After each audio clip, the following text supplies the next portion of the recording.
When I first rented the small duplex on the edge of town, I thought I'd finally found a quiet place where I could live without any issues. The rent was low, the place had plenty of space, and the neighborhood seemed calm. The only catch was that it was a split unit, 2 apartments under one roof, and my neighbor was an older man named Carl who lived on the other side. At first, I barely noticed him. He didn't say much, but whenever I saw him outside, he gave a polite nod or a wave. He seemed quiet, maybe a little lonely, but nothing that set off alarms. That changed after the first month. I realized that no matter what time of day I stepped outside, Carl was already there. If I left for work at 7 in the morning, he'd be sitting on his porch with a cup of coffee. If I came home late at night, he'd be out there smoking, just watching. He rarely spoke, but his eyes followed me in a way that made me feel like I was under constant surveillance. I tried to brush it off. Maybe he was just bored. Maybe he didn't have much else to do. But deep down, I knew it wasn't normal. One weekend, I went out to mow the lawn. When I finished, Carl walked over and said he appreciated me keeping things tidy, but then he casually mentioned that he noticed I sometimes left my bedroom light on at night. The way he said it felt off. My bedroom was upstairs and the blinds were usually closed. How would he know that unless he was deliberately watching? Over the next few weeks, small things began to unsettle me. I'd hear noises in my attic at night, soft creaks, like someone crawling around up there. I told myself it had to be raccoons or maybe a stray cat. But then one morning, I woke up to find muddy boot prints in my kitchen. They didn't belong to me. The back door was locked from the inside and nothing had been stolen. It was like whoever had been there just walked in, stood for a while, and left. I decided to change all the locks and even bought a security bar for the back door. For a few days, I felt safer, until one night around 2 in the morning, I woke up to the sound of footsteps directly above me in the attic. This time, I didn't hesitate. I called the police, whispering into the phone while I grabbed a baseball bat. The officers arrived quickly, and when they searched the attic, what they found made my blood run cold.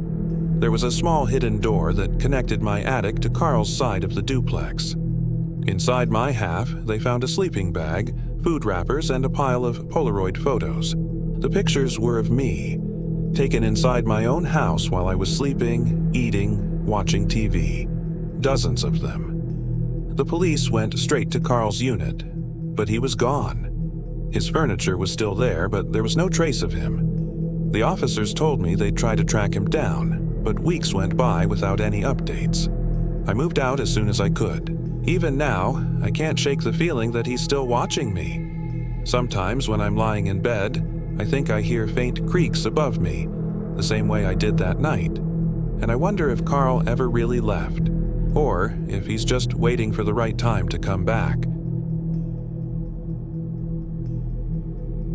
When I first moved into my apartment, I didn't think much about the woman who lived downstairs. Her name was Diane, and she seemed friendly enough at first, maybe a little too friendly.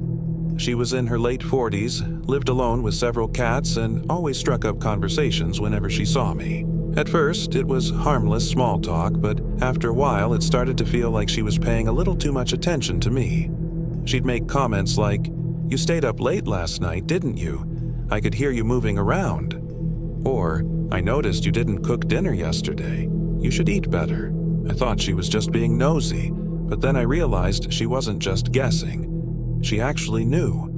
Sometimes I'd come home from work and notice that things in my apartment seemed off.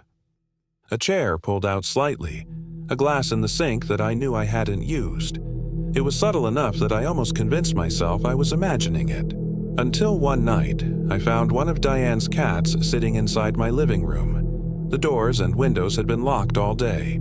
I had no idea how it got in. I confronted Diane about it, and she just smiled and said, "Oh, Muffin must have slipped in when you weren't looking. She likes to wander." But the way she said it, with that calm, knowing tone, sent chills down my spine.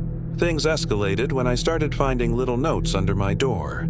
They weren't threatening, but they were unsettling. Notes like, "I hope you sleep well tonight. Sweet dreams." Or, "Don't forget to lock your window. It makes me nervous knowing it's open."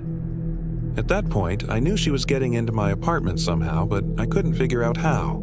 The worst moment came late one night when I heard movement in my bedroom. I was half asleep and thought I was dreaming at first, but when I opened my eyes, I saw Diane standing in the corner, holding one of her cats.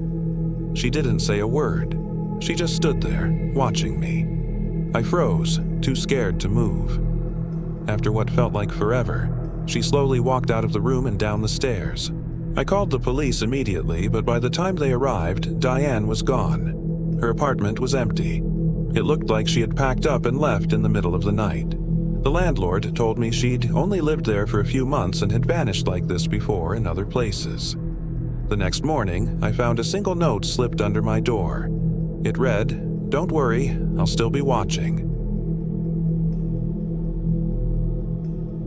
When I first moved into the townhouse complex, I thought I'd finally found a quiet place to live. It was small, but perfect for me. 2 bedrooms, decent rent, and a little balcony that looked over the shared courtyard. I didn't know many of my neighbors at first, but the man across the hall introduced himself almost immediately. His name was Mark. He was probably in his late 30s, and he gave off a vibe that I couldn't quite place. He wasn't openly rude, but there was something about the way he stared that made me uncomfortable. The first few weeks were fine, though I noticed he always seemed to be around. Every time I left for work, he was unlocking his door or just stepping into the hall. When I came home, I'd find him standing outside smoking. He'd ask me little questions: where I worked, what hours I kept, if I lived alone. I tried to be polite, but I kept my answers short. One night, I woke up to a sound in the hallway, someone jiggling my doorknob. When I looked through the peephole, Mark was standing there swaying slightly like he'd been drinking. I didn't open the door, and after a while he stumbled back to his place. The next morning, he acted like nothing had happened. Over the next few weeks, small things started to unsettle me. I'd come home and find the doormat shifted, or the lock feeling a little loose, like someone had tried to force it. I brushed it off, telling myself I was being paranoid. But then I started finding notes slipped under my door. They weren't threatening, but they were way too personal. Things like, "I noticed you didn't get home until midnight. Be careful out there." Or, "You should keep your curtains closed. Anyone could see you." I told the landlord about it, but all he did was shrug and say Mark was a little odd but harmless. I even thought about calling the police, but what was I supposed to say? That my neighbor might be watching me? The breaking point came one Friday night. I was in bed, half asleep, when I heard the sound of my balcony door sliding open. I froze. That door was locked. I was sure of it. I grabbed my phone and quietly dialed 911 while creeping toward the living room. From the dark hallway, I could see the curtains moving and Mark's silhouette slipping inside. He just stood there for a second, like he was listening, then started moving toward my bedroom. The dispatcher told me to stay quiet. Help was on the way. I hid in the bathroom, holding the door shut, heart pounding. I could hear him breathing outside the door. He didn't knock, didn't say anything, just stood there, and then, just as suddenly, the sound of footsteps retreating. The sliding door opening again. Silence. When the police arrived, Mark's apartment was empty. He'd taken everything and disappeared. No forwarding address, no explanation. All they found in his unit were dozens of photos of me, printed and taped to his walls. Some were from my balcony, some from the peephole, and some from inside my own apartment. I moved out the next day.